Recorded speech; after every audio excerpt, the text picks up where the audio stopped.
بسم اللہ الرحمن الرحیم۔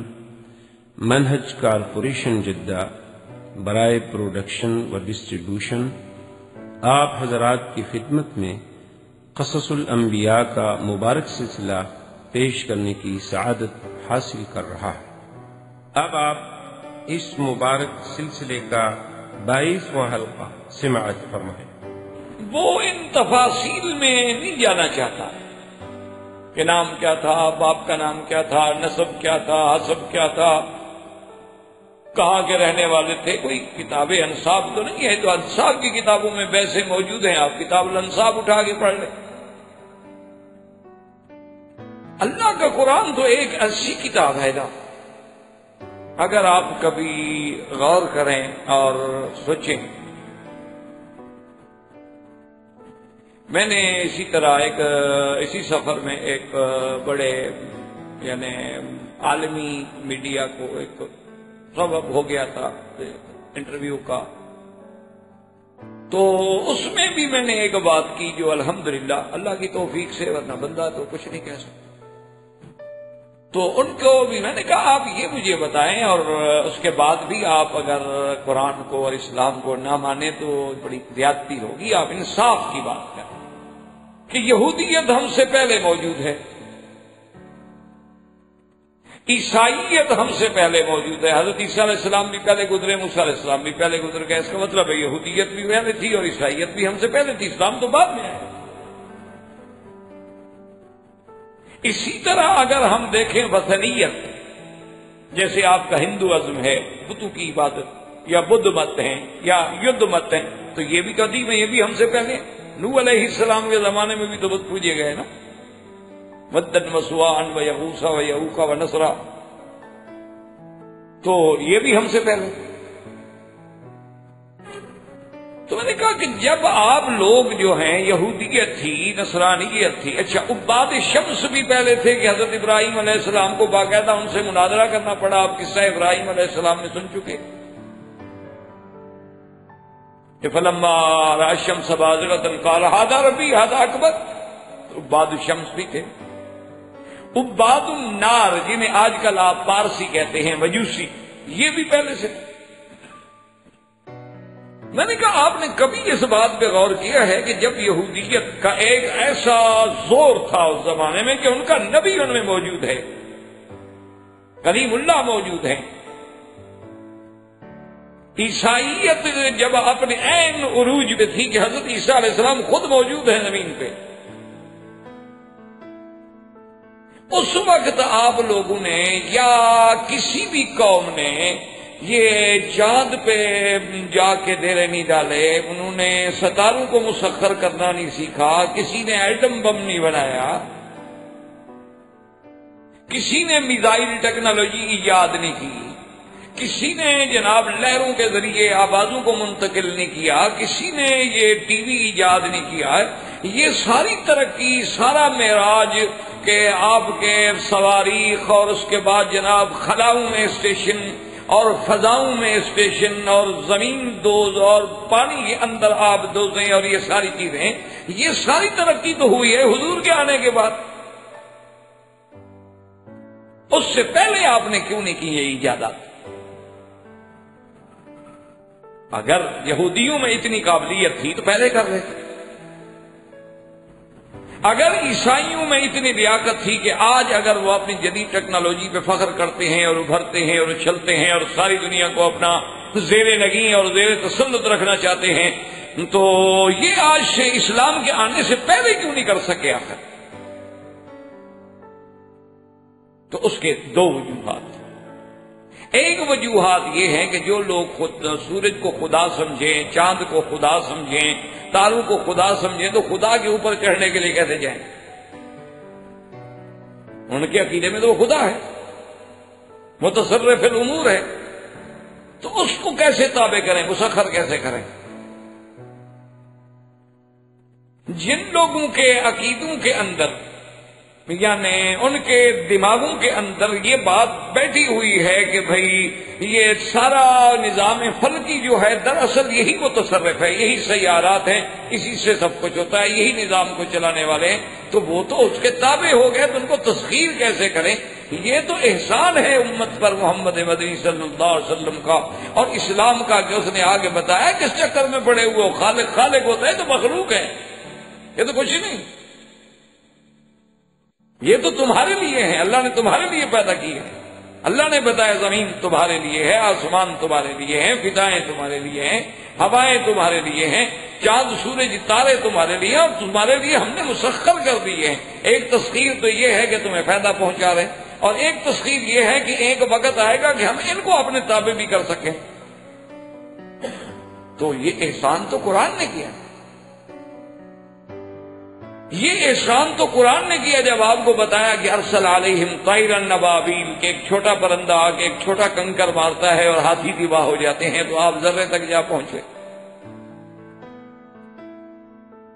تو یہ سارا احسان تو اسلام نے کیا۔ اسی طرح جو آج آپ نے دنیا میں جدید زخرف اور جدید تعمیر، تو قرآن نے بتایا کہ یعملون لہ ما یشاء من تماثیل ومحاریب وجفان، یہ تو قرآن نے بتایا۔ تو قرآن تو ایک ایسی عظیم کتاب ہے کہ وہ ان چھوٹی چھوٹی باتوں کے لیے نہیں آئے کہ ہر قصے میں ہر کسی کا نام بتلاتے رہیں،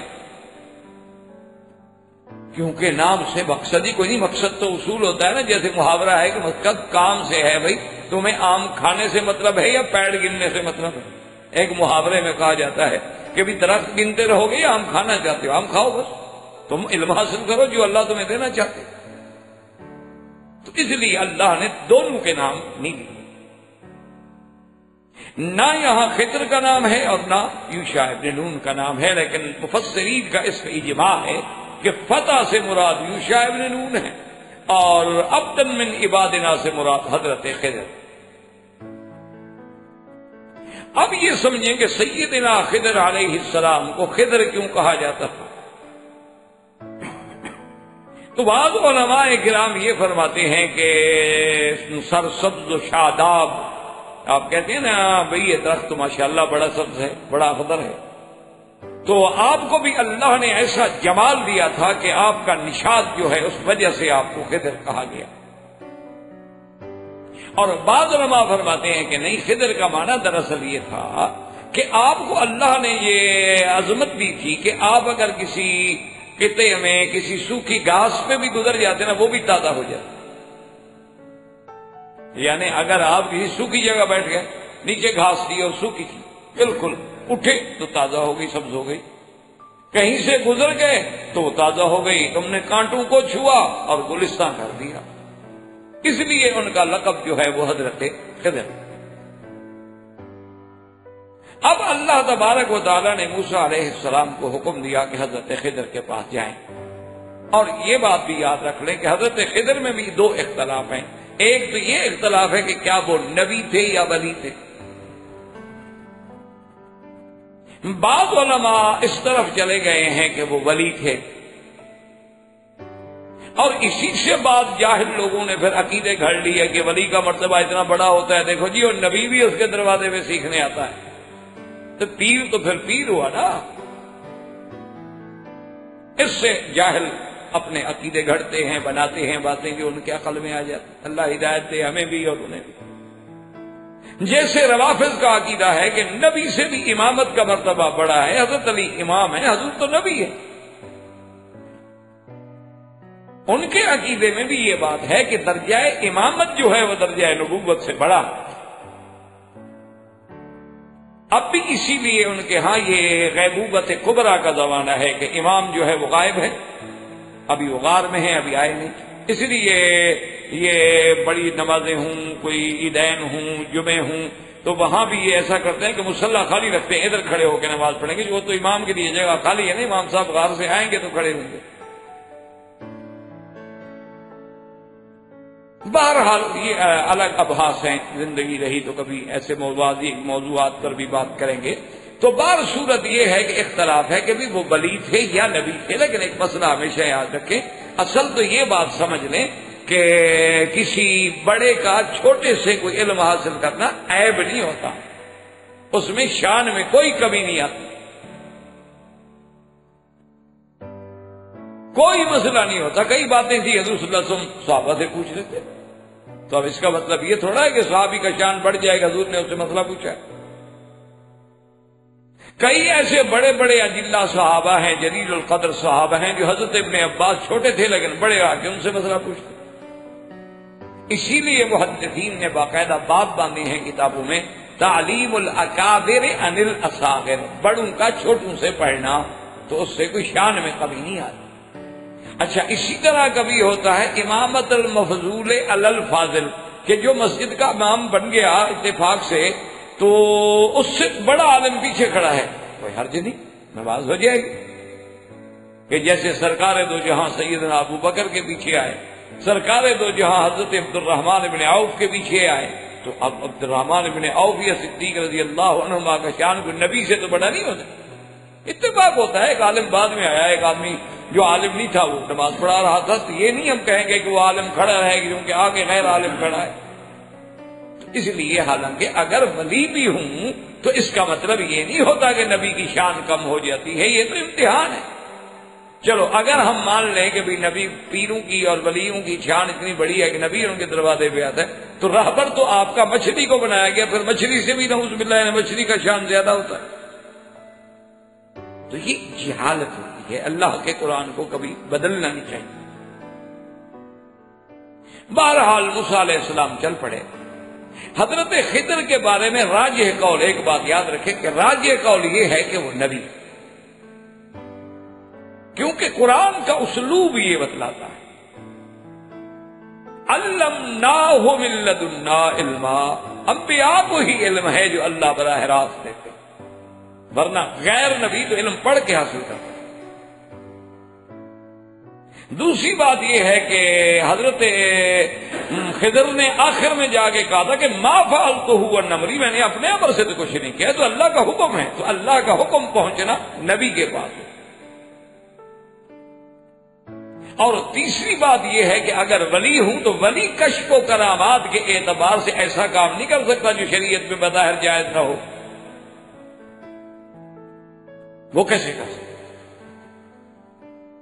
جب تک کہ اللہ کا حکم نہ ہو، اور اللہ کا حکم ہو تو پھر تو اللہ کا حکم ہو گیا۔ تو اس لیے راجح قول یہ ہے کہ حضرت خضر جو ہیں وہ نبی، اور نبی کے پاس آتے ہیں، ہارون علیہ السلام، موسیٰ علیہ السلام، اسی طرح حضرت خضر علیہ السلام، اور اسی میں ساتھ یہ بھی یاد رکھ لیں کہ حضرت الیاس علیہ السلام بھی حضرت خضر سے ملے ہیں، اور یہ زمانہ ان کا بھی ایک ہے۔ اور حضرت الیاس علیہ السلام کے بارے میں بھی قرآن نے کچھ زیادہ بات نہیں بتائی، کیونکہ بعض انبیاء کے قصے مفصل ہیں اور بعض انبیاء کا فقط ذکر ہے، اور بعض انبیاء علیہ السلام کے قصے جو ہیں بڑے مختصر۔ موسیٰ علیہ السلام چل پڑے، اور جناب چلتے چلتے چلتے اسی مچھلی سے کھاتے بھی رہے، چلتے بھی رہے، چلتے بھی رہے، اور ایک جگہ جب پہنچے تو قال موسیٰ لفتاہ، اب جناب حضرت موسیٰ علیہ السلام نے فلما جاوزا، یعنی جب اس جگہ سے گزر گئے جہاں آپ کو اصل میں جانا تھا، قال لفتاہ آتنا غداءنا لقد لقینا من سفرنا هذا نصبا، کہ بھئی ہمیں سفر کی تکان ہو گئی ہے، تھک گئے ہیں، لے آؤ کھانا لے آؤ۔ تو اب یوشع بن نون جناب بیدار ہوئے، انہوں نے کہا موسیٰ علیہ السلام مجھ سے غلطی ہو گئی ہے، معاف فرما دے۔ میں کیا غلطی ہو گئی؟ انہوں نے کہا جہاں ہم نے رات قیام کیا تھا نا پہاڑ اس کے صخرہ کے قریب، تو میں نے وہاں وہ ٹوکری بھی رکھ دی تھی جس میں مچھلی تھی، تو پھر میں نے دیکھا کہ وہ مچھلی وہاں سے زندہ ہو گئی، اس ٹوکری میں زندہ ہونے کے بعد جو اچھلی تو پانی میں چلی گئی، اور پانی میں جب گئی تو جہاں جہاں جاتی گئی وہ سڑک بنتی گئی۔ موسیٰ علیہ السلام نے کہا اللہ کے بندے عجیب ہو تم، خدا کے بندے یہ ساری محنت تو ہم اسی لیے کر رہے ہیں، قال ذلک ما كنا نبغي، یہی تو ہم ڈھونڈ رہے تھے، یہی بات تو ہے جو ہم چاہتے ہیں۔ فارتد على آثارهما قصصا، تو اب دونوں جو تھے پھر اپنے نشان قدموں پہ واپس چلے گئے، واپس چلو اور ادھر ادھر نہ بھٹک جائیں، ہم اپنے نشان قدم پہ چلیں۔ اللہ کی شان دیکھیں، اسی کا نام ہوتا ہے کہ قدرت اللہ کی ہوتی ہے، اور نبی کے ہاتھ پہ ظاہر ہو جائے تو معجزہ نبی کا ہوتا ہے، اور امر خارے کی عادت ہوتا ہے. ایسا آپ نے آج تک دنیا اتنی ترقی کر گئی ہے اور علم کی معراج کو چھو رہی ہے، ایسا انتظام دیکھا ہے کہ ایک مچھلی کو چلا دو اور مچھلی پانی میں چلتی جائے، اس کے بعد سڑک بن دی جائے. حضرت موسیٰ علیہ السلام جب وہاں پہنچے تو جگہ پہچان لی گئی، چونکہ اس کے بعد تو پاؤں کے نشان نہیں اور وہ راستہ بھی موجود ہے. تو حضرت یوشع ابن نون اور حضرت موسیٰ علیہ السلام اس راستے میں چلے. آگے وہ دریا جو تھا وہ ایسے حصوں میں تقسیم ہو جاتا تھا کہ درمیان میں جزیرہ، یعنی درمیان میں خشکی، ادھر ادھر دریا بہ رہا. تو جزیرے پہ پہنچے، دیکھا کہ ایک آدمی کپڑا لے کے لیٹ رہا، اور یہ لیٹنے والے کون تھے؟ حضرت خضر. تو ایک تو بات آپ نے انشاءاللہ سمجھ لی کہ راجح قول یہ ہے کہ نبی تھے. وہ بہت سارے علماء یہ کہتے ہیں کہ وہ ولی تھے، لیکن جمہور کی رائے یہ ہے کہ وہ نبی. اسی طرح دوسرا اختلاف یہ ہے کہ کیا خضر علیہ السلام زندہ موجود ہیں یا فوت ہو گئے. تو بہت سارے لوگوں کا اس طرف بھی رجحان ہے کہ خضر علیہ السلام زندہ ہے. حتیٰ کہ بعض لوگوں نے تو یہ بھی لکھا ہے کہ جی سالانہ ملاقات ہوتی ہے حضرت خضر اور الیاس علیہ السلام کی. اور بعض لوگوں نے، بزرگوں نے اپنے خوابوں میں بھی یہ ذکر کیا ہے کہ ہماری بھی حضرت خضر سے ملاقات ہوئی. لیکن اللہ کے قرآن نے اس بات پہ بحث ہی نہیں کی، کیونکہ مقصد ہی نہیں. تو اس میں بھی یاد رکھیں کہ راجح قول یہ ہے کہ حضرت خضر علیہ السلام فوت ہو. اگر حضرت خضر علیہ السلام زندہ ہوتے تو سرکار دو جہاں فرماتے ہیں لو کان موسیٰ حیا لما وسعہ الا اتباعی. اگر موسیٰ علیہ السلام بھی آج موجود ہوتے تو میری شریعت کی اتباع کرتے. عیسیٰ علیہ السلام بھی اتریں گے تو حضور کی شریعت پہ چلیں گے. تو خضر زندہ ہوں اور حضور کے پاس نہ جائیں، یہ کوئی بات ہو سکتی؟ یہ کوئی تصور ہے؟ اور دوسرا ایک صحابی نے پوچھا تھا حضور پاک سے کہ حضور قیامت کب ہوگی؟ صحیح حدیث میں فرمایا قیامت کا تو علم اللہ کو ہے. ان اللہ عندہ علم الساعہ، وہ تو اللہ جانتے. قل انما علمها عند اللہ، اللہ کے سوا کسی کو. ہاں پر میں کچھ اشارات ہیں، مشاریط ہیں، نشانیاں ہیں جو میں تمہیں بتا سکتا ہوں. تو ان نشانیوں میں حضور بتاتے گئے اور اس کے بعد یہ فرمایا کہ آج کے دن سے ٹھیک 100 سال بعد، یعنی 1 صدی کے بعد، آج جو بندے اس زمین پہ زندہ ہیں وہ 100 سال کے بعد زندہ نہیں ہوں گے. یہ میں اللہ نے خبر دی ہے، بتا سکتا ہوں. لیکن سب کی قیامت کب ہوگی اللہ جانے. تو اس حدیث کا مقصد یہ تھا کہ جو جس وقت حضور یہ بات فرما رہے ہیں، یعنی اس سے لے کر 100 سال میں اس وقت جو لوگ موجود ہیں، یعنی اگر کوئی بچہ ہے تو وہ بھی 100 سال کے اندر یعنی مر جائے گا. اگر کسی کی عمر 40 ہو گئی ہے، مقصد یہ ہے کہ اور عمر پوری کر کے، مقصد ہے کہ 1 صدی کے اندر یہ جیل جو ہے، نسل جو ہے ختم ہو جائے گی، اس سے اگلی نسل چلے. تو اگر خضر علیہ السلام زندہ ہوتے تو اس حدیث کے مطابق ان کو بھی تو صدی میں فوت ہو جانا چاہیے، نہ کہ زندہ رہنا چاہیے. تو یہ بھی دلیل ہے کہ حضرت خضر علیہ السلام جو ہے ان کی وفات. اب حضرت موسیٰ علیہ السلام جب پہنچے تو کہا السلام علیکم، تو انہوں نے چادر کے اندر سے ہی فرمایا وعلیکم السلام، من این علمت السلام، کون ہو بھائی، تم نے سلام کہاں سے سیکھا؟ موسیٰ علیہ السلام صاحب جلال تھے، جو انہوں نے فرمایا کہ انا موسیٰ. انہوں نے کہا اچھا موسیٰ ابن عمران، تم وہ جو بنو اسرائیل میں نبی ہیں؟ انہوں نے کہا ہاں. انہوں نے کہا پھر میرے پاس کیا کہا، یہاں کیوں آئے ہیں آپ؟ تو انہوں نے کہا میں تو کچھ سیکھنے کے لیے آیا ہوں. انہوں نے کہا جی نہیں، آپ میرے مدرسے میں نہیں پڑھ سکتے، اس لیے کہ اللہ نے آپ کو جو علوم دیے ہیں وہ علوم تشریعی ہیں، اور اللہ نے مجھے جو علوم دیے ہیں یہ علوم تکوینی ہیں. تشریعی اور تکوینی میں آسمان و زمین کا فرق ہے، اور جو علوم تمہارے پاس ہے ان کا مجھے پتہ نہیں، جو میرے پاس ہے ان کا آپ کو پتہ نہیں. آپ میرے ساتھ نہیں چل سکتے، آپ سفر نہیں کر سکتے، کیونکہ ہمارے ہاں تو آرڈر ہے، تکوینی امر ہے اللہ کا، یہ کر دو، سمجھ نہیں آئے گا. شریعت میں تو شریعت تو ظاہر کو دیکھے گی. موسیٰ علیہ السلام نے کہا کہ نہیں، انشاءاللہ ستجدنی انشاءاللہ صابرا، میں انشاءاللہ صبر کروں گا، برداشت کروں گا، ولا اعصی لک امرا، اور تیرے کسی حکم کی نافرمانی بھی نہیں کروں گا۔ علم حاصل ہی تب ہوتا ہے جب طالب میں یا سامع میں صبر بھی ہو، برداشت بھی ہو اور اطاعت کا مادہ بھی۔ حضرت خضر نے فرمایا موسیٰ علیہ السلام آپ نہیں صبر کر سکے۔ انہوں نے کہا کہ نہیں میں صبر کروں۔ انہوں نے کہا اچھا ٹھیک چل۔ تو اب حضرت خضر، حضرت موسیٰ علیہ السلام اور حضرت یوشع یہ تینوں جو ہیں چل پڑے، اور راستے میں ایک دریا تھا، اس پہ آ کے دیکھا تو کشتی والے مل گئے، ان کشتی والوں نے آپ کو بٹھا دیا، پار پہنچایا، جب اترے تو ان کی کشتی توڑ دی۔ موسیٰ علیہ السلام غصے میں آ گئے، انہوں نے کہا اچھا یہی صلہ دیا ہے آپ نے ان کی خدمت کا کہ بغیر کرائے کے بیچارے ہمیں لے آئے، آنکھوں پہ بٹھایا، دریا عبور کرایا اور آپ ان کی کشتی توڑ ڈالی۔ انہوں نے کہا میں نے آپ سے پہلے کہا تھا کہ آپ صبر نہیں کر سکے، آپ صبر نہیں کر سکے، مہربانی کریں آپ کیا ہے۔ انہوں نے کہا اچھا دیکھیں پہلی دفعہ غلطی ہو گئی ہے، انسان ہے نا، آئندہ میں صبر کروں گا۔ کہا اچھا ٹھیک چلو۔ آگے جب گئے تو دیکھا کہ ایک بچہ جو ہے وہ کسی بستی کے باہر بچوں کے ساتھ کھیل رہا ہے، فقتلہ، آپ نے فوراً اس کو قتل کر دیا۔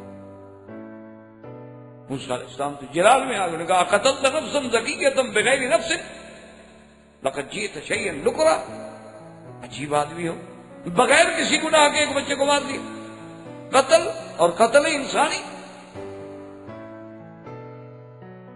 حضرت خضر نے فرمایا موسیٰ علیہ السلام الم اقل لک انک لن تستطیع معی صبرا، میں نے پہلے نہیں کہا تھا کہ آپ برداشت نہیں کر سکیں۔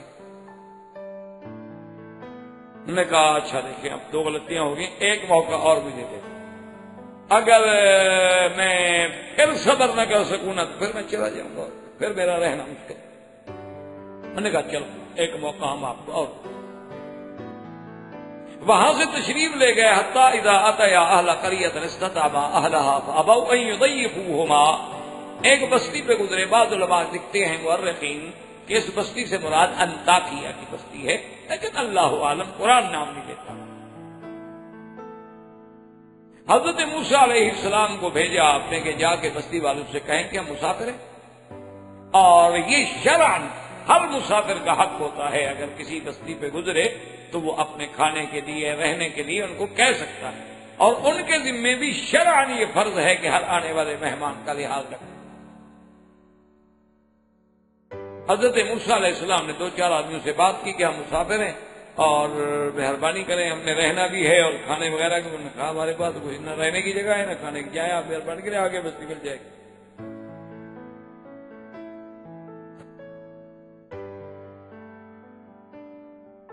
حضرت موسیٰ علیہ السلام واپس آئے غصے، انہوں نے کہا حضرت یہ کیسے بستی ہے، یہ تین آدمیوں کو رہنے کی جگہ نہیں دے سکتے اور تین آدمیوں کو کھانا نہیں کھلا سکے، عجیب لوگ۔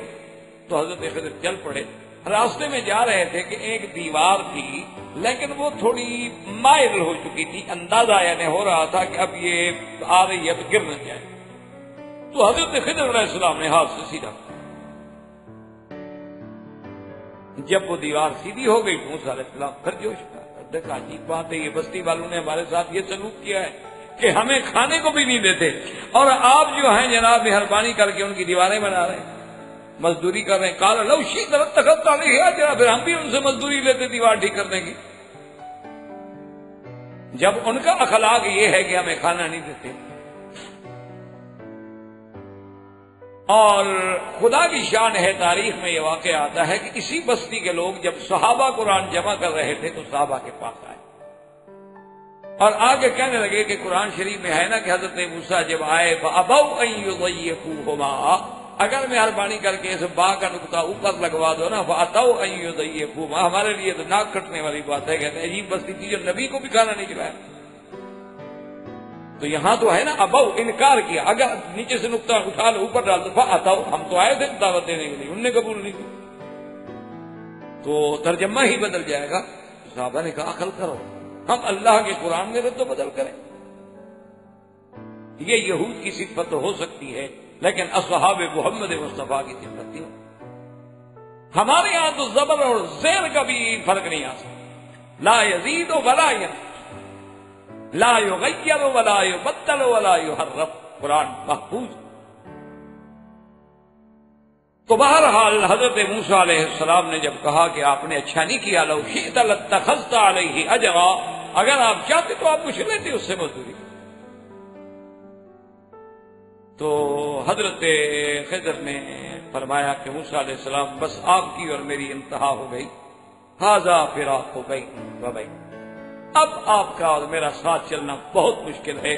اسی لیے جب حضور پاک پر یہ آیات نازل ہوئی نا تو حضور صلی اللہ علیہ وسلم نے فرمایا کہ رحم اللہ اخی موسیٰ، اللہ میرے بھائی موسیٰ پہ رحمت کرے. اگر صبر کرتا تو اور بھی قدرت کے کئی راز کھلتے، لیکن موسیٰ علیہ السلام صبر نہ کر. انہوں نے کہا اچھا ایک بات ہے کہ تم اتنا عرصہ میرے ساتھ رہے ہو، کم از کم جو 3 سبق گزرے ہیں یہ تو آپ کو سمجھا دوں. فرمایا سنو اللہ کے وما فعلتہ عن امری، یہ میں نے خود کچھ نہیں کیا. اما السفینۃ فکانت لمساکین یعملون فی البحر، وہ کشتی جو تھی غریب لوگوں کی تھی جن کا گزارا کشتی تھی، اور ایک بادشاہ نے آرڈر دیا تھا کہ کشتیاں بگاڑ میں پکڑی جائیں. تو جب وہ پکڑنے والے آئیں گے دیکھیں گے ٹوٹی ہوئی کشتی ہے، اس کو چھوڑ دیں گے، باقی پکڑ کے لے جائیں گے. تو یہ تو غریب ہے، پھٹا لگا کے پھر اپنی روزی کماتے رہیں. اور اگر میں نہ توڑتا تو اس کو بھی پکڑ کے لے جاتے، 1 مہینہ بگاڑ میں رہتی ہے تو مر جاتے بھوکے بھی جاتے. نوکری بھی کرو پیسہ بھی نہ ملے. وہ تو میں نے ان کے بھلے میں کیا ہے، آپ ناراض ہو رہے. باقی یہ رہی بات کہ میں نے اس بچے کو کیوں قتل کر دیا تھا، اس بچے کو میں نے کیوں مار دیا تھا. اما الغلام فکان ابواہ مؤمنین، اس کے والدین جو ہیں وہ بڑے ایمان والے اور ان کا یہ بڑا محبوب بچہ، اور اس بچے نے اللہ کی تقدیر میں آگے جا کے کافر ہو اور اپنے کفر کی وجہ سے والدین کو بھی اسلام سے نکال کے کافر بنا دیتا اور وہ بھی اپنے بچے کی محبت میں آ کے کافر ہو. اس لیے اللہ نے حکم دیا کہ اس کفر کی شاخ کو بڑا ہونے سے، درخت بننے سے پہلے کھاؤ، اللہ کے حکم سے. باقی جب رہ گئی دیوار کی بات، اما الجدار فکان لغلامین یتیمین فی المدینۃ وکان تحتہ کنز لہما، اور وہ دیوار جو گر رہی تھی اس کے نیچے خزانہ دفن ہے 2 یتیم بچوں کا. اگر وہ دیوار گر جاتی، وہ خزانہ ظاہر ہو جاتا، لوگ لوٹ کے لے جاتے تو یتیم تو گئے، ختم ہو گئے. اس لیے اللہ نے مجھے حکم دیا کہ میں دیوار کو سیدھا کر دوں. جب وہ بچے جوان ہوں گے وہ اپنی جگہ سے آ کے خود احتیاط کے ساتھ خزانہ نکالیں گے. تو جو کچھ میں نے کیا ہے یہ اللہ کے حکم سے کیا ہے. اس کے بعد آپ کا اور میرا آگے ساتھ چلنا جو ہے وہ ناممکن. تو موسیٰ علیہ السلام واپس آ گئے. اصل تو اللہ کی طرف سے ایک ابتلا تھا، تنبیہ تھی، ورنہ اللہ چاہتے تو موسیٰ علیہ السلام کو بھی علم دے سکتے تھے. اسی طرح ضمن بقایا قصہ موسیٰ علیہ السلام میں آپ کی قوم میں ایک شخص گزرا ہے جس کا نام قارون. اس کا بھی ذکر اللہ نے قرآن میں کیا، ان قارون کان من قوم موسیٰ فبغى. اور اس کو اللہ نے اتنی دولت دی تھی، اتنی خزائن دیے تھے کہ بعض مفسرین نے لکھا ہے کہ اس کی چابیاں جو ہے نا، وہ ایک سارے خزائن کی چابیاں ایک دفعہ آدمی نہیں اٹھا سکتا تھا بلکہ خچروں پہ اٹھائی جاتی. لیکن قارون اپنی دولت کی بنا پہ اکڑ گیا اور لوگوں نے جب اس کو سمجھایا کہ تم خیال کرو تو کہا انما اوتیتہ علی علم عندی. بھئی یہ اللہ کی مرضی تھوڑی ہے کہ مجھے دولت ملی، میرے پاس علم ہے، میں سمجھتا ہوں اقتصادیات کو، تم نہیں سمجھتے. یہ جو ہمیں سب کچھ ملا ہے اس لیے کہ آپ بیکورڈ لوگ ہیں، آپ پیچھے رہے گا، آپ کو کیا پتا کہ نہیں اقتصادیات کیا ہوتی ہے. وہ تو ہمیں پتا ہے IMF کو یا ورلڈ بینک کو کہ کس طرح لوگوں غریبوں کا خون چوسا جاتا ہے. یہ تو صرف انہوں نے سیکھا ہے. ہم تو غریب ہیں نا جی، ہمیں تو پتہ ہی نہیں کہ اقتصادیات کیا ہوتی ہے. لیکن انشاءاللہ یہ تہذیب جو ہے نا ان کی اور ان کی اقتصادی ترقی ایک وقت آئے گا اپنے خنجر سے خود کشی خود کرے، اور بہت جلد وہ وقت قریب. تو بہرحال تو لوگوں نے کہا کہ نہیں، انہوں نے کہا نہیں انما اوتیتہ علی علم عندی، مجھے اللہ نے علم دیا، اللہ تو میں کہہ رہا ہوں، اللہ کو مانتا تو ایسی بات نہ کہتا۔ بعض نے کہا وہ کہتا تھا یعنی علم کیمیا، علم کیمیا کا معنی ہوتا ہے سونا بنانا۔ اچھا، پہلے یہ آپ کے جدید علماء، جدید سائنس کے ماہرین سونے بنانے کے منکر تھے، کہتے کوئی سونا شونا نہیں بنتا۔ اب قائل ہو گئے ماشاءاللہ، اب وہ کہتے ہیں کہ اگر ذرہ بن سکتا ہے ایٹم کا تو سونا بھی بن سکتا ہے۔ اب آہستہ آہستہ قائم ہو گئے ہیں، بلکہ اب تو انہوں نے یعنی سونے کے پانی بھی بنا لیے، گولڈ واٹر بھی بنا لیے، اس کے انجیکشن بھی بنا لیے، اور بعض امراض میں وہ اس کو استعمال بھی کرتے۔ پہلے جب ہمارے علماء کہتے تھے کہ سونا بن سکتا، نہیں جھوٹ بولتے، سونا کیسے بن سکتا؟ اور پہلے جب اطباء جو ہیں یعنی بڑے بڑے اطباء ہمارے جو گزرے ہیں یا اس زمانے میں بھی گزرے ہیں، تو وہ سونے کا کشتہ بناتے تھے۔ تو کئی دفعہ بڑے بڑے ڈاکٹروں سے بس انہوں نے کہا جی یہ بس ایسے لوگوں کو بے وقوف بناتے ہیں، سونے کا کشتہ کیا فائدہ دے گا؟ آپ کسی کو کھلا دیں، اس کے بعد اس کے براز کا آپ ٹیسٹ کروا لیں، وہ جتنا کھائے گا نکل کے براز میں آ جائے گا، تو فائدہ اس نے کیا دیا؟ چلو بھائی وہ اندر سے گزرا تو ہے نا، آپ نے جو یہ چین پہنوا دی ہے یہ کیا فائدہ دیتی ہے؟ تو باہر باندھی ہوئی ہے، یہ اس امراض کو کیسے فائدہ دیتی ہے؟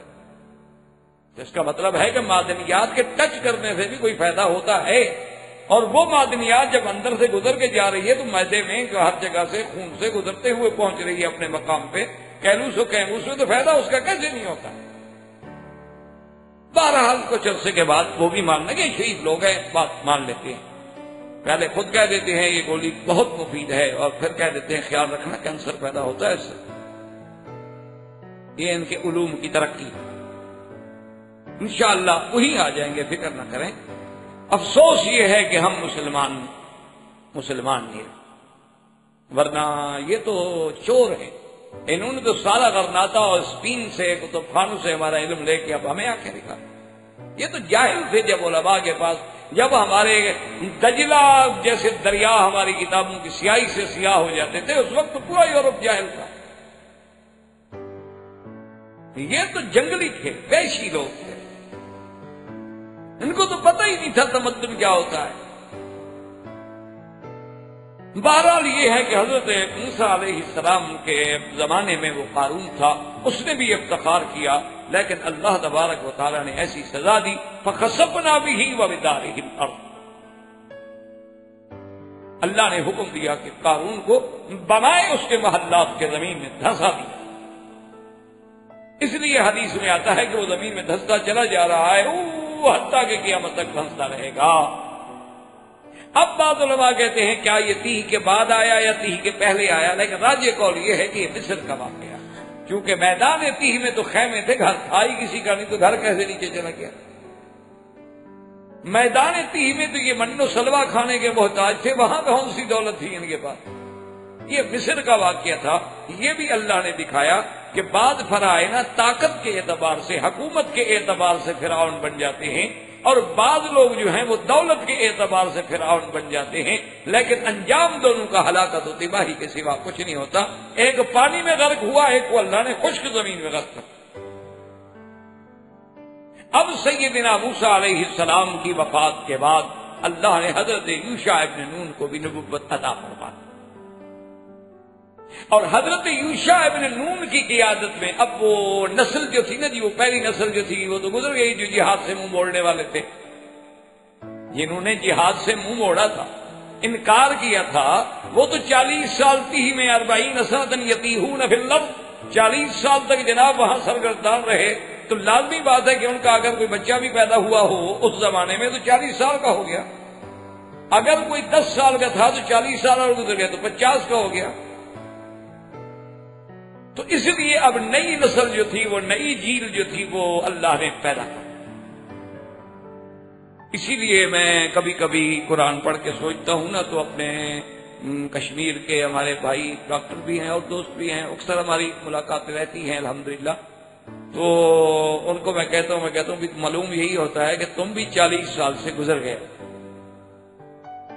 تم لوگوں نے بھی جہاد کا ابتدا میں انکار کیا، تو 40 سال تمہیں بھی بھٹکنا پڑا ہے۔ اب ذرا 53 سال ہو گئے، اب تم 40 سال سے گزر گئے، اور حضور کی مکی زندگی بھی 53 سال تک پوری ہو جاتی۔ اب آگے فتوحات اور مدینہ آئے گا تو انشاءاللہ وہ وقت قریب ہے جب اللہ آپ کو فتح دے گا۔ یعنی قرآن پاک کے واقعات کے ضمن سے جو بات ذہن میں آتی ہے کہ اللہ پاک اس سے زیادہ شاید آزمائش نہیں دے، تو اب ان کو بھی تو بھٹکتے بھٹکتے جی نہ گھر ہے نہ در ہے، خیموں میں زندگیاں گزار رہے ہیں۔ وہ خواتین جن کو چشمے فلک نے نہیں دیکھا تھا باہر پھرتی ہیں، یعنی جن کی بکریاں زعفران کھاتی تھیں وہ روٹی کے بغیر بھوکے مر۔ یعنی آپ نے تو شاید دیکھا ہوگا، ہم نے دیکھا ہے تو اللہ نے کیسا اس کو ایک عظیم خطہ بنایا تھا۔ بہرحال معلوم یہی ہوتا ہے کیوں حضور کی 40 سال کے بعد نبوت ملی اور 13 سال مکے میں رہے تو کتنے ہو گئے؟ 53 سال۔ اچھا، پاکستان و ہندوستان کی تقسیم کو کتنا عرصہ ہو گیا؟ تقریباً 53 سال۔ تو مکی زندگی کے بعد پھر فتوحات کی زندگی ہے۔ مکی زندگی جو تھی وہ ساری تکلیف کی زندگی تھی۔ اچھا، اسی طرح قوم اسرائیل نے جب جہاد کا انکار کیا تو بھٹکنا پڑا 40 سال۔ تو پھر جب قوم جہاد کے لیے آمادہ ہو گئی تو اللہ تبارک و تعالیٰ نے پھر مدد کر دی۔ اصل بات تو یہی ہے کہ ہم ایک قدم بڑھیں گے، اللہ کی رحمت 10 قدم آگے آئے۔ شرط یہ ہے کہ ہم بڑھیں۔ اب جناب یہ ہے کہ حضرت یوشع ابن نون نے اور کالب ابن یوحنا نے، اب نئی نسل آ گئی تھی نا، وہ پہلی بزدل نسل تو چلی گئی نا کہ فذهب انت وربك فقاتلا، تم جانو تمہارا خدا جانے، تو ان کو لے کر آپ چلے اور سب سے پہلے آپ نے دریائے اردن کے راستے سے دریائے اردن کو عبور کیا اور پہلا شہر جو ہے اریحا کو فتح کیا، اور اریحا کے فتح کرنے کے بعد پھر آپ نے بیت المقدس کو، اللہ نے بیت المقدس کو بھی فتح عطا فرما دی۔ لیکن قوم بنی اسرائیل پھر اسی اپنی حالت پہ آ گئے، یعنی خدا کی قدرت دیکھ۔ اچھا، اسی زمانے میں ایک آدمی تھا جس کا نام تھا بلعام ابن باعورا، جس کے بارے میں اللہ کے قرآن میں واقعہ موجود ہے کہ وَاتْلُ عَلَيْهِمْ نَبَأَ الَّذِي آتَيْنَاهُ آيَاتِنَا فانسلخ منها فأتبعه الشيطان فكان من الغاوين۔ اللہ تبارک و تعالیٰ نے فرمایا کہ میرے محبوب ان کو وہ بات بھی سنائے کہ ایک آدمی گزرا ہے جس کو ہم نے اپنی آیات کا علم دیا، جن کو ہم نے علم دیا، بعض علماء کہتے ہیں کہ اس کو اللہ نے اسم اعظم کا علم دیا، اور اسم اعظم کا معنی یہ ہوتا ہے کہ الذی اذا دعی بہ استجاب، کہ اس سے جو بھی دعا مانگو فوراً قبول ہو جاتی۔ اللہ نے فرمایا لیکن اس بدبخت نے اپنے آپ کو دین سے نکال لیا، میرے دین کو چھوڑ دیا، فانسلخ منھا، میرے دین سے نکل گیا۔ سلخ کہتے ہیں جیسے بکری کی چمڑی اتارتے ہیں اس کو کہتے ہیں سلخ، اسی لیے آپ نے دیکھا نا جہاں بکرے آپ کہتے ہیں مسلخ، جہاں ان کے چمڑا اتارا جاتا۔ فَأَتْبَعَهُ الشَّيْطَانُ، جب اس نے ہمارا دین چھوڑ دیا تو شیطان پیچھے لگ گیا۔ پہلے تو دین کی وجہ سے کچھ رکاوٹ تھی نا، تو جب آدمی دین چھوڑ دے، اب دیکھیں نا آپ کم از کم صرف نماز کے لیے بھی آتی ہوں تو کئی وجوہات کی بنا پر آپ کئی برائیوں سے رک جاتے ہیں۔ جیسے ہمارے بعض بزرگ کہتے تھے کہ بیٹا اور کوئی فائدہ ہو نہ ہو داڑھی کا، اتنا فائدہ اس اسلام کی وردی کا ہوتا ہے کہ بندہ کئی گناہوں سے بچ جاتا۔ جاتے جاتے شرم آتی، یار لوگ کیا کہیں گے داڑھی ہے، کہاں جا رہا ہے۔ اچھا، آدمی جناب خدا نہ کرے کوئی کسی یعنی اس پہ کھڑا ہو کسی دکان پہ، یعنی شراب کی دکان پہ داڑھی کے ساتھ، تو آدمی کو سوچے یار کوئی دیکھے گا کیا کہے گا، داڑھی والا آدمی اور شراب کی دکان، یہ داڑھی والا آدمی اور کلب، یہ داڑھی والا آدمی اور پب، یہ تو کلب ہے نا، اللہ عالم کلاب سے ہے یا پتہ نہیں کلب سے ہے، یہ تو آپ کو آتا ہوگا انگریزی سے، تو ہم تو انگریزی پڑھے ہوئے نہیں ہیں کہ آخر اس کلب کا ویسے بہرحال کاف وہی ہے جو کلاب میں استعمال ہوتا ہے، دوسرا نقطے والا نہیں ہے، دل والا کاف نہیں ہے کاف وہی جو آپ مثلا کلب لکھیں یا کلب، کلبان، کلاب، کلیب، وہی ہے۔ تو بہرحال جو بھی ہے، تو اس لیے داڑھی سے بھی آدمی لگتا ہے، داڑھی بھی گناہوں سے روکتی ہے۔ جیسے آپ نے دیکھا نہیں کہ کئی دفعہ آدمی تھوڑی سی اگلا کہتے یار تمہارے منہ پہ داڑھی ہے، یعنی وہ بھی سمجھتا ہے کہ داڑھی والے کو ایسی غلط بات نہیں کہنی چاہیے کیونکہ داڑھی تو سنت رسول ہے، جب اس نے اللہ کے نبی کی وردی پہنی ہوئی ہے تو کچھ تو لحاظ ہے۔ اچھا اب جناب بہرحال یہ ہے کہ اللہ تبارک و تعالیٰ کی ہر چیز اللہ خود قرآن میں کہتے کہ فانسلخ منہا، جب دین سے نکلا شیطان پڑ گیا، جب شیطان پیچھے پڑ گیا ہلاک ہو گیا۔ اور ہلاک بھی کیسے ہو گیا؟ اللہ فرماتے ہیں وَلَوْ شِئْنَا لَرَفَعْنَاهُ بِهَا وَلَكِنَّهُ أَخْلَدَ إِلَى الْأَرْضِ فَاتَّبَعَ هَوَاهُ فَمَثَلُهُ كَمَثَلِ الْكَلْبِ إِن تَحْمِلْ عَلَيْهِ يَلْهَثْ أَوْ تَتْرُكْهُ يَلْهَثْ۔ اس لیے مولویوں سے ناراض نہ ہوا کریں کہ ہم نے آپ کے قلب شریف کو قلب کہہ دیا، قرآن بھی کہہ رہا ہے قلب، مولوی نہیں کہہ رہا اکیلا۔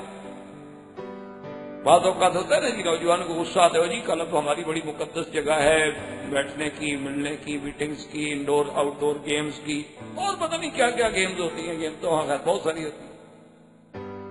باہر صورت اب قرآن خود بتا رہا ہے کہ ہم چاہتے تو ہم اس کو بچا لیتے، لیکن وہ تو نیچے گر گیا اور اپنی خواہشات کے پیچھے چل پڑا، اس کی حالت یہ ہو گئی جیسے کتا، فَمَثَلُهُ كَمَثَلِ الْكَلْبِ۔ وجہ کیا تھی کہ اس کے پاس بنو امالکہ، وہ جو جبارین تھے نا بیت المقدس میں، جن کی وجہ سے موسیٰ علیہ السلام کی قوم داخل نہیں ہوئی تھی، وہ آ گئے، انہوں نے کہا کہ ہم نے سنا ہے کہ یوشع ابن نون کی قیادت میں جو ہے آ رہے ہیں وہ بیت المقدس میں، آپ کے پاس اسم اعظم ہے، دعا کرو بس اللہ ان کو نعوذ باللہ روکتے، ہلاک کرتے، برباد کرتے۔ اس نے کہا عجیب عقل کی بات کرو، میں اسم اعظم کے ساتھ دعا کروں نبی اور نبی کے ساتھیوں پر؟ نے کہا جناب آپ ہماری برادری کے ہیں، ہماری قوم کے۔ تو انہوں نے جناب بڑے ہدایہ دیے اور بڑے جناب پیسے دیے، اور جب پیسے اور ہدیہ شریعہ آ گیا تو اب پھر بڑے بڑے مولوی اور پیر بک جاتے ہیں۔ وہ بھی جناب اس کی لہر میں آ گیا، کہنے لگا اچھا ٹھیک ہے مجھے لے چلو پہاڑ کی چوٹی پہ بیٹھ کے میں دیکھوں کہ وہ لشکر کہاں ہے اور پھر میں دعا کروں گا۔ پہاڑ کی چوٹی پہ بٹھایا اور اسم اعظم کے ساتھ اس نے حضرت یوشع ابن نون کے خلاف، ان کے لشکر کے خلاف بد دعا دینی شروع کی۔ اچھا خدا کی شان ہے جب بد دعا کرے تو زبان سے دعا نکلے، اور جب اپنی قوم کے لیے دعا کرے تو بد دعا نکلے، اور اس کو سزا یہ ملی اللہ کی طرف سے کہ زبان جو تھی نا وہ باہر نکل گیا۔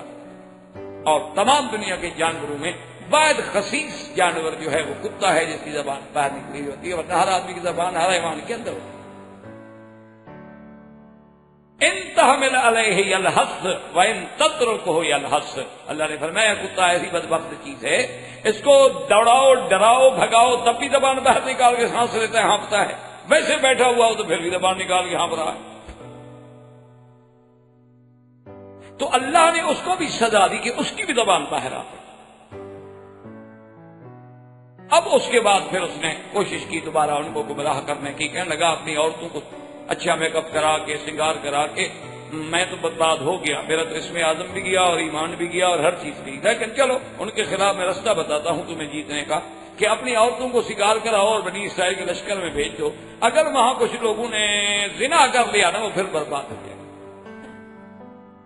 جس قوم میں زنا آ جاتا ہے اللہ اس کو تباہ،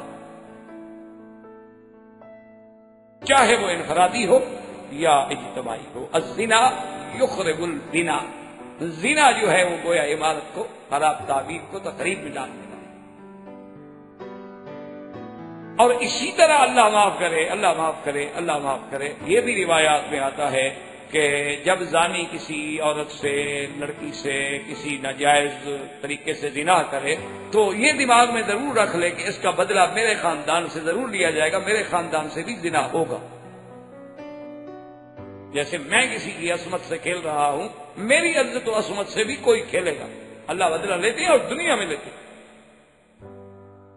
یہ بھی نہیں آخرت کی سزا، تو آخرت کی سزا ہے نا۔ تو بہرحال یوشع ابن نون کے لشکر میں بھیجا گیا، ایک آدمی نے زنا کیا، لیکن اللہ نے رحمت کی کہ فوراً پتہ لگ گیا تو انہوں نے اس کو قتل کیا اور قتل کر کے اس کی لاشیں باہر پھینک دی، پھر ان کو معافی مل۔ اب اسی طرح حضرت یوشع ابن نون کے زمانے سے آگے جب حضرت یوشع ابن نون کا دور ختم ہوا تو اس کے بعد دور آیا حضرت حزقیل کا، اور بعض علماء کہتے ہیں حضرت شمویل کا، اور بعض کہتے ہیں کہ دراصل یہ دونوں نام ایک ہیں، وہ بھی اللہ کے نبی تھے۔ اور پھر بنو اسرائیل پہ ادبار آیا کہ پھر ان پہ حملہ ہوا تو ان کی مقدسات، تبرکات اور ایک تابوت تابوت بنا ایک صندوق، اس میں بزرگوں کے عطایا اور حضرت ہارون علیہ السلام کا جبہ اور موسیٰ علیہ السلام کا عصا اور کتاب تورات اور الواح جو تھے جس تختیوں پہ تورات لکھی ہوئی تھی اس کے ٹکڑے، وہ سارے کے سارے اس میں تھے، وہ بھی اٹھا کے لے گئے۔ وہ تو دشمن تھے نا جی، ان کو کیا؟ اچھا اٹھا کے لے گئے تو خدا کی شان دیکھیں کہ انہوں نے کیا کیا۔ وہ بت پرست قوم تھی، انہوں نے جا کے وہ تابوت نیچے رکھا اور اپنے خود کو اوپر رکھ دیا کہ بھئی مسلمانوں کے یا بنو اسرائیل کے اہل کتاب کے اس تابوت کی توہین۔ اچھا جب صبح کو آئے تو کیا دیکھتے ہیں کہ بت نیچے ہے اور تابوت اوپر رکھا ہے۔ انہوں نے کہا یار یہ رات کون کر کے؟ انہوں نے جناب پھر انتظام کیا اچھی طرح کہ پھر اس کو نیچے رکھا اور اپنے جھوٹے خدا کو اوپر رکھ دیا اور تالے شالے لگا دیے اور پہرے بٹھا دیے کہ بالکل رات کو کوئی آتا ہے یہ حرکت کرتا ہے۔ جب تالے لگے صبح کا کیا دیکھتے ہیں کہ خدا میاں نیچے پڑے ہیں، صندوق سر پہ رکھے۔ انہوں نے کہا جناب یہ تو اور عجیب ہو، یہ کیا بات؟ اب انہوں نے یہ کیا کہ صندوق نیچے رکھ کے اس کے ساتھ باقاعدہ زنجیریں لگا کے اس کو زمین میں گاڑ دیا اور اس کے اوپر خدا رکھ دیا۔ صبح کو آئے تو ساری زنجیریں بھی اس کے اوپر ہیں، صندوق بھی اوپر ہے، خدا ٹوٹا پھوٹا نیچے پڑا ہے۔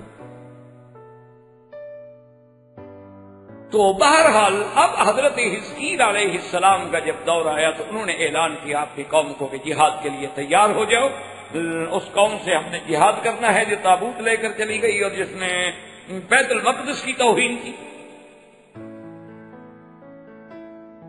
لیکن میری شرط ہے جہاد کے لیے وہ آدمی چلے جس کی اگر کسی نے خطبہ کیا ہے، نکاح کیا ہے اور ابھی اس کی شادی ہونے والی ہے، رخصتی ہونے والی ہے، وہ نہ جائے میرے ساتھ۔ جس کے باغ کے پھل پکے ہیں اور زراعت کے اندر اس کی گندم ہے یا کاشت ہے وہ تیار کھڑی ہے، ابھی کاٹنے کا وقت ہے، وہ بھی نہ جائے۔ میرے ساتھ تو وہ چلیں جو خالص اللہ کے لیے ہے، پھر ان کو پیچھے کی تڑپ نہ۔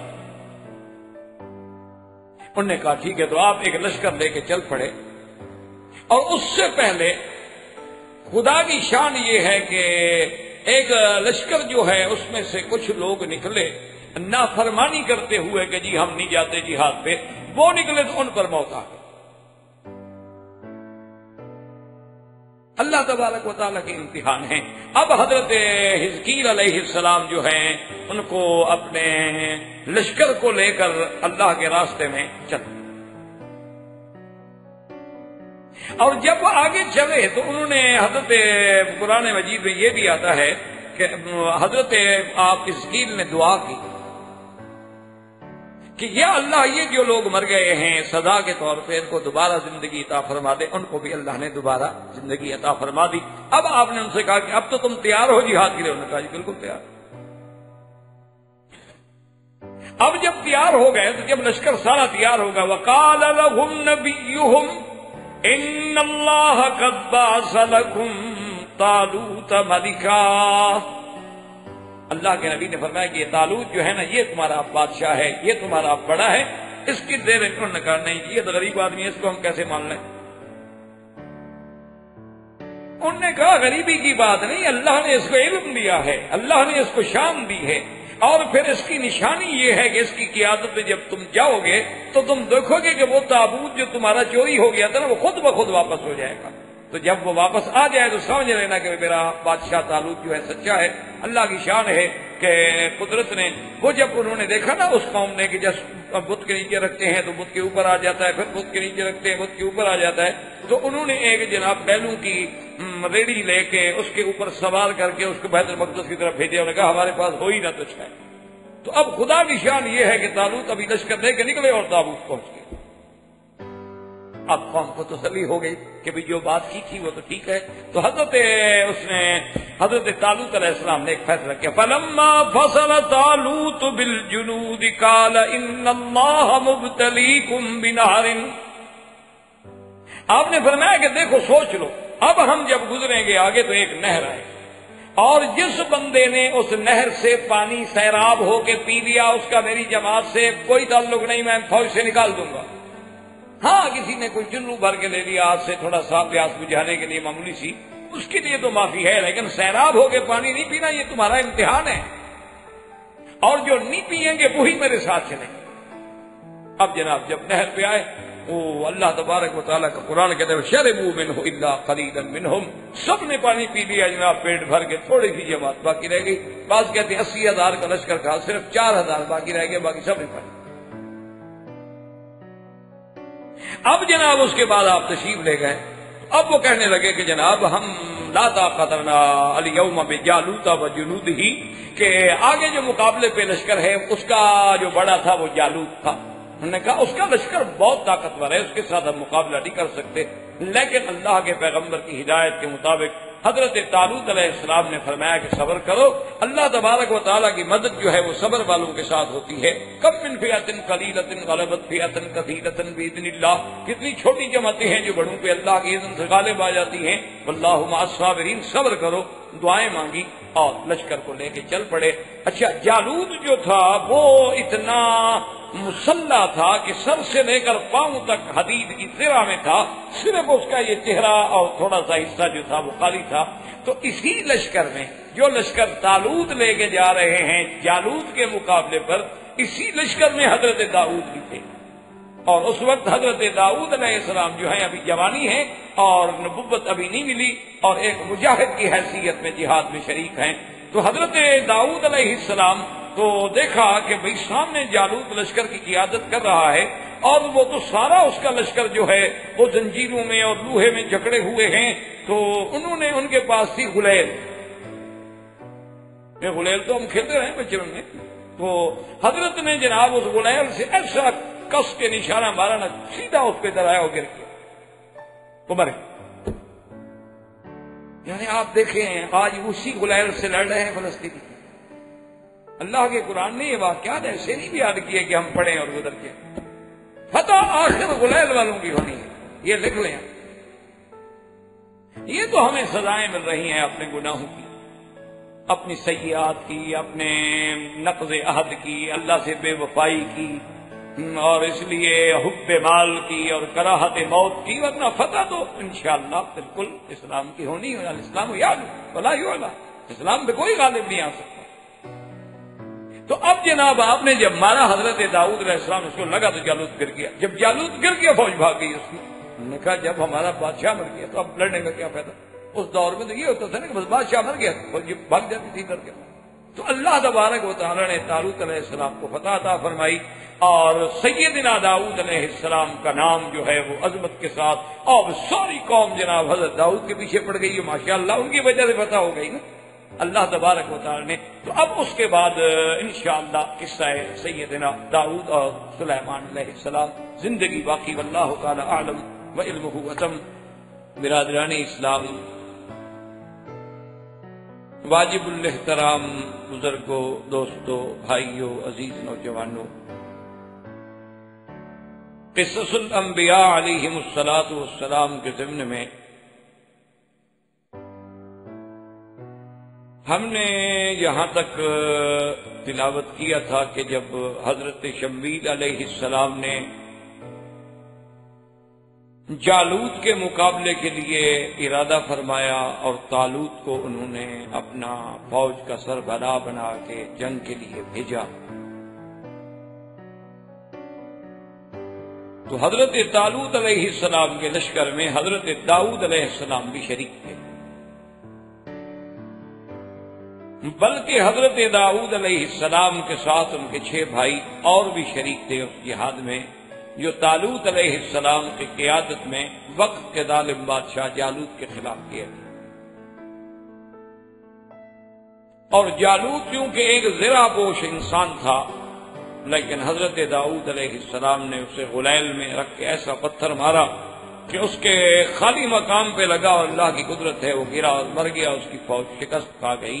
اس سے حضرت داؤد علیہ السلام کو ایک بہت بڑی عزت ملی۔ اور اس کے بعد یہ بھی روایات میں موجود ہے کہ طالوت علیہ السلام نے پھر حضرت داؤد علیہ السلام کو اپنا داماد بنا۔ جب طالوت فوت ہوئے تو پھر قدرتی طور پہ حضرت کی ذہانت اور قابلیت اور آپ کی عبادت اور آپ کی عظمت کو دیکھ کر قوم جو تھی آپ کی بیعت میں متفق ہو گئی، اور اس کے بعد آپ بادشاہ۔ اللہ تبارک و تعالیٰ نے حضرت داؤد علیہ السلام کو اس دور میں ایک بہت بڑی سلطنت عطا اور سلطنت کے ساتھ ساتھ اللہ تبارک و تعالیٰ نے سیدنا داؤد علیہ السلام کو بہت بڑی نعمتوں سے نوازا۔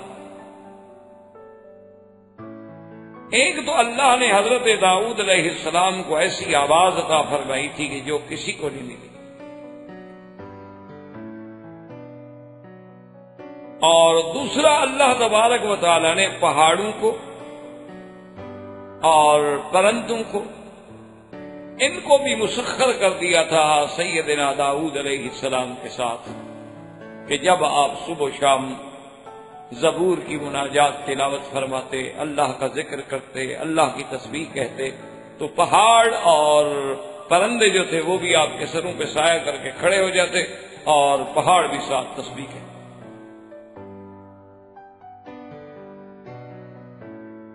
اور بعض روایات میں تو اتنی باتیں بھی آئی ہیں کہ اگر تسبیح کے اوقات طویل ہو جاتے تو بعض پرندے جو ہیں وہ گر جاتے، بھوک سے کمزوری سے گر کے مر جاتے، لیکن وہ چھوڑ کے نہیں جاتے۔ اس کو بعض مفسرین نے، جو ہمارے دور کے جدید مفسرین کرام ہیں، اللہ بہرحال سب پہ رحمتیں فرمائے، جس نے بھی دین کی جیسے خدمت کی ہے، باقی انسان ہے، غلطیاں تو ہر انسان سے ہوتی ہیں، بڑے بڑوں سے ہوتی ہیں۔ ہمارے کچھ مفسرین نے اس کو یہ تأثر یہ دیا ہے کہ بھئی یعنی وہ حضرت داؤد علیہ السلام کی آواز اور پہاڑوں میں علیحدگی میں بیٹھ کے پڑھنا اور صبح کا وقت، شام کا وقت، تو وہ ایک ایسا سما بن جاتا تھا، یعنی ایسی معلوم یہ ہوتا تھا کہ بھئی پرندے بھی رک گئے ہیں اور پہاڑوں سے بھی وہ گونج پیدا ہوتی، تو معلوم ہوتا کہ پہاڑ بھی ساتھ تسبیح کہہ رہے۔ انہوں نے کہا کہ جیسے آج آپ بعض عمارتیں ایسی ہوتی ہیں کہ اس عمارت کے اندر اگر آپ کوئی آواز کرنا تو آپ کو معلوم ہوگا کہ مجھے میری آواز کا جواب آ رہا ہے۔ جیسے کہ ایک مشہور شاعر نے بھی کہا ہے کہ ہے یہ گنبد کی صدا، جیسی کہو ویسی سنو۔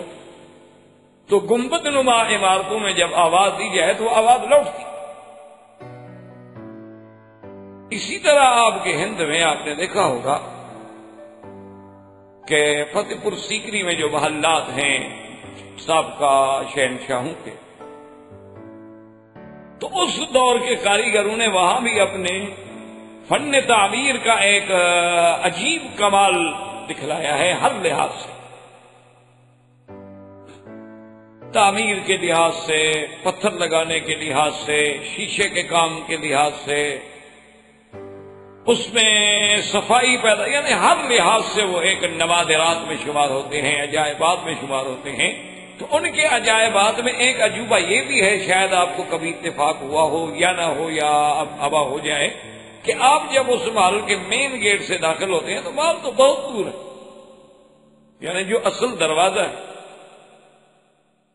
اس دروازے میں کھڑے ہو کر اگر آپ تالی ماریں تو اس کی آواز جو ہے محل میں پہنچ جاتی ہے، یعنی کہ وہاں سے محل کم از کم کچھ بھی نہیں تو 1 کلومیٹر کے بعد دیکھا۔ تو اس دور میں یہ تھا کہ بادشاہ جب اپنے محل میں ہو اور ایسے حالات پیدا ہو جائیں کہ دشمن اوپر آ جائے تو بھئی حل کیا ہوگا، تو یہاں بھی اگر وہ ہاتھ مار دیتے، چونکہ اسپیکر یا انٹرکام کے سسٹم تو نہیں چلتا، تو وہاں وہ فوراً تیار ہو جاتے کہ بھی نیچے خطرہ۔ وجہ کیا تھی کہ وہ گنبد جو ہے وہ ڈائمنڈ کٹ پہ ہے، جیسے ہیرا کاٹا جاتا ہے، تو اس میں خدا کی قدرت سے وہ جو لہریں بنتی ہیں تو اس سے آواز منتقل ہوتی۔ اسی لیے آپ نے وہاں شاہی محلات میں کبھی شاید غور کیا ہوگا کہ ایسے آپ دیکھیں نا، وہ تو یوں سیدھا مین گیٹ ہو نا، بڑا شاہی دروازے، تو وہ سیدھا نہیں ہوتا بلکہ آپ یوں آگے پھر یوں آتے ہیں۔ اس کی وجہ یہ ہوتی تھی کہ اگر دروازے سیدھے ہوں تو اس دور میں دشمن جو ہے نا وہ ہاتھیوں سے ٹکر مارتے، کہ دور سے ہاتھی دوڑتا ہوا آیا اور دروازے سے ٹکرایا اور دروازے کو توڑتا ہوا اندر داخل ہو گیا۔ اب وہ یوں آ کے جب یوں آتا ہے تو اس کی طاقت جواب دے جاتی۔ بہرحال یعنی عجائبات عالم ہیں دنیا میں. تو انہوں نے بھی یہ تاثر دیا ہے تاریخ میں، اس لیے کہ بھئی ہم اب جدید دنیا کو کیسے کہیں گے کہ پتھر تسبیح پڑھتا ہے. تو اس سے بچنے کے لیے یعنی کافروں کے اعتراض سے بچنے کے لیے، مستشرقین کے اعتراض سے بچنے کے لیے، سیکولر اور لبرل لوگوں کے اعتراضوں سے بچنے کے لیے انہوں نے اللہ کے قرآن میں تحریف کر ڈالی. اچھی بات ہے بھی، تم اچھا ایمان بچا رہے ہو، اپنے لوگوں کو تو خراب کر رہے. ہمیں یہ نہیں غم ہونا چاہیے کہ کوئی اور اسلام میں آتا ہے یا نہیں آتا، ہمیں یہ غم ہونا چاہیے جو آ گیا اس کا ایمان تو محفوظ رہے. ورنہ یہی بات تو حضور صلی اللہ علیہ وسلم چاہتے تھے کہ کافر مسلمان ہو جائیں، اور حضرت عبداللہ ابن ام مکتوم سے آپ نے رخ پھیر دیا کہ یہ تو مسلمان ہے، صحابی ہے، بعد میں مسئلہ پوچھ لے گا. اللہ ناراض ہو گیا کہ جو مسلمان ہے تم اس کی ذات بات کرو، کیونکہ اس کا ایمان یقینی ہے. ان کا تو موہوم ہے، ہوں یا نہ ہوں. تو موہوم کے پیچھے یقینی کو چھوڑ دیا جائے، یہ کہاں کی عقل مندی ہے؟ یہ اصل میں ہمارے جدید اسکالر جو ہے نا، ان کی بنیادی غلطی ہے. وہ کہتے ہیں ہم ایسی بات کریں گے نا معتدل تو کافر ہمارے قریب آئے گا، یہودی ہمارے قریب آئے گا، نصرانی ہمارے کوئی قریب نہیں آتا. وَلَن تَرْضَىٰ عَنكَ الْيَهُودُ وَلَا النَّصَارَىٰ حَتَّىٰ تَتَّبِعَ مِلَّتَهُمْ. یہود اور نصارہ کبھی تم سے راضی نہیں ہو سکتے. ہاں تم دین چھوڑ کے یہودی بن جاؤ تو شاید ہو جائے. وہ راضی نہیں ہو سکتے ایسی باتوں سے کہ آپ نے یہ بڑا معتدل مضمون لکھا ہے اور ایسا نرم انداز میں لکھا ہے کہ دوسرے کو بھی وہ اپیل کرے. یہ بات نہیں ہے. قرآن تو انہوں نے بہرحال یہ تصور دیا ہے کہ بھئی ایسی بات نہیں ہے، بلکہ یہ نہیں ہے کہ سما ایسا بن جاتا تھا کہ پہاڑوں کی آواز گونجتی تھی. تو بہرحال یہ بات قرآن کے خلاف. قرآن جب ایک چیز بطور مدح کے بیان کر رہا ہے کہ ہم نے ایوب علیہ السلام کو ایک چیز عطا فرمائی، تو اگر یہ آواز گونج جائے تو کسی کی بھی گونج سکتی ہے، تو یہ پھر خاص نعمت کیا ہوئی؟ اگر ویسے کسی کی آواز سن کے یا کسی کی بنسری کی آواز سن کے اگر کوئی پرندہ رک جائے، یا جیسے مشہور ہیں بعض راگ ایسے ہوتے ہیں اگر وہ راگ گائے جائیں تو بارش آ جاتی ہے، اور بعض راگ ایسے ہوتے ہیں، راگنیاں ایسی ہوتی ہیں کہ وہ گائی جائیں تو آگ لگ جاتی ہے. یہ دنیا میں جو موسیقی کا علم ہے اس میں بڑے راگ راگنیاں ہوتی ہیں، اور اس میں بھی بڑے بڑے ایسے راگ ہیں کہ جس سے وہ کہتے ہیں کہ آپ اس راگ کو شروع کریں گے تو آگ لگ جائے گی. تو پھر یہ کوئی معجزہ تو نہ ہوا پیغمبر کا، نعوذ باللہ، یہ تو ایک عام بات ہوئی.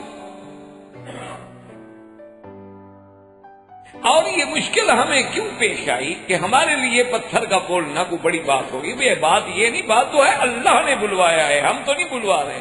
اِنَّا سَخَّرْنَا الْجِبَالَ مَعَهُ. اور پھر اگر ہم صرف ایک بات کا انکار کریں گے تو پھر تو نعوذ باللہ آپ کو پورے ذخیرہ علم کا انکار کرنا پڑے گا. صحیح بخاری شریف میں حدیث ہے، میرے آقا فرماتے ہیں انی لعارف حجرا بمکہ یسلم علی قبل ان بعثت، کہ مکے کی گلی میں ایک پتھر ہے جس کو میں اب بھی جانتا ہوں کہ میں جب گزرتا تھا نا نبوت ملنے سے بھی پہلے تو مجھ پہ سلام پڑھتا تھا. اسی لیے مکے کی اس گلی کا نام بھی زقاق الحجر ہے، پتھر والی گلی. یہ چھتی ہوئی بازار ہے نا، اس طرف آپ جائیں تو زقاق الحجر آپ کو ملے گی.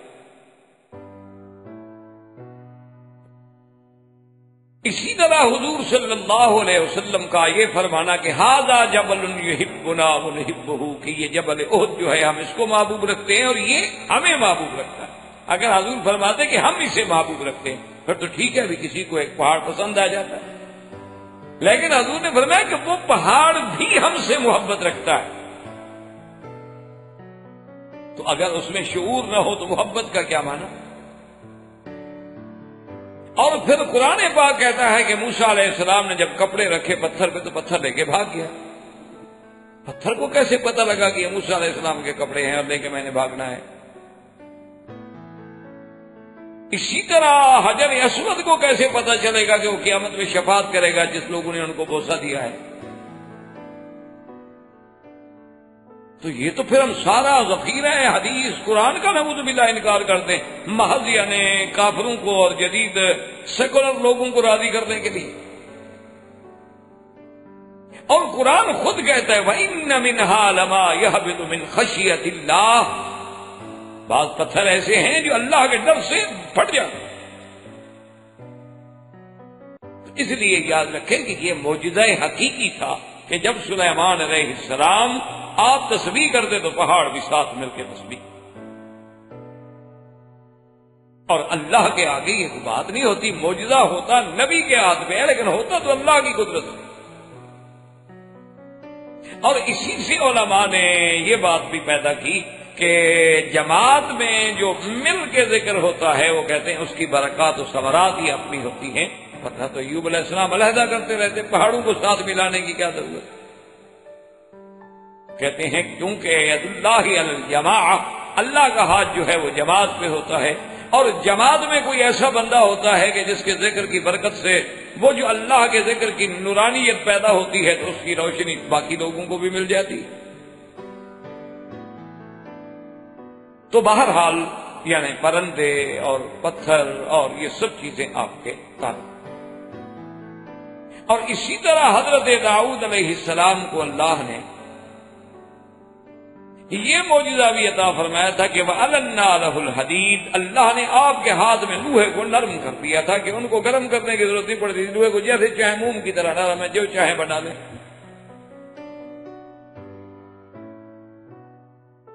یعنی اللہ تبارک و تعالیٰ کی رحمت پہ آپ نظر ڈالیں تو غور کریں، سمجھ آئے گا کہ پہاڑ کتنی سخت چیز ہے وہ بھی تابع کر دی، اور لوہا کتنی سخت چیز ہے وہ بھی تابع کر دی۔